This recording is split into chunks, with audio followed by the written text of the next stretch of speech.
Good morning, Molly. Good morning, everybody. I love that song.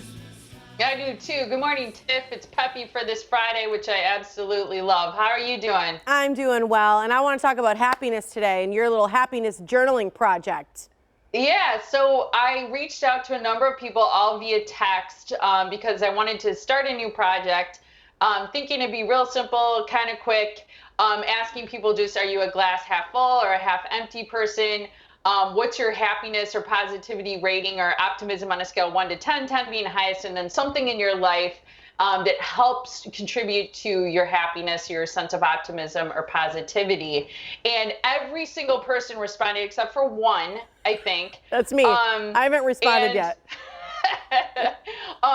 but what was shocking to me is I guessed right in every single person in my life who I reached out to.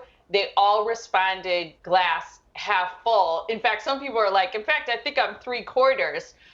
But it made me realize how many really positive, happy people I have close to me in my life, which made me happy. Yeah.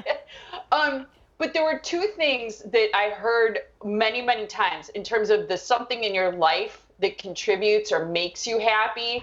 Any guesses as to what those things might be? I mean, my first go-to is my mom. So I would say, my relationship with my mother.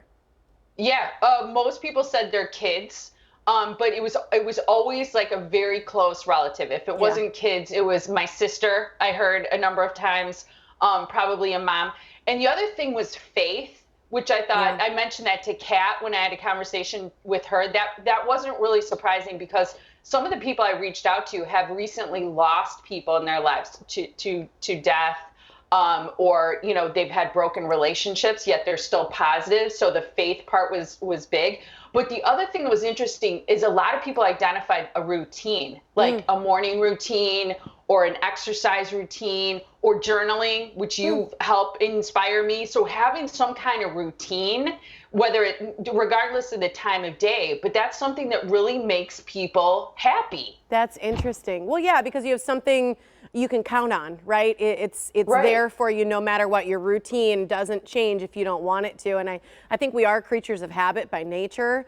And so that's something that I think does make someone feel comfort to have things stay the same. It's when things change and are up and kind of crazy in our lives, right, that you find most stress or a little bit of anxiety because it's so different. But the interesting thing about people saying for faith too, I think this is such a good time for that, not only time of year, but also the fact that so many people are isolated. And I think when you're isolated, you really have to go inward and you have to find your own strength to carry you through.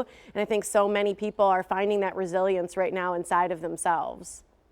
Yeah, and Tiff, I know we ran out of time. Just really quick on that note, and this is actually a huge credit to you, but when I was going through something really hard last year, you were the one who said journal. And I was kind of like, I don't feel like it. And your point was, what's something you can learn during this difficult time that you wouldn't otherwise possibly be able to learn? So I think you're right. Having a routine or doing something to sort of work through stuff, even when times, because happy people have tough days and hard years too. Right. It's just their resilience and how they get through it, I guess. Absolutely. I love that project. I think people are going to want to know more. So thanks for sharing it, Mal. Yeah, of course.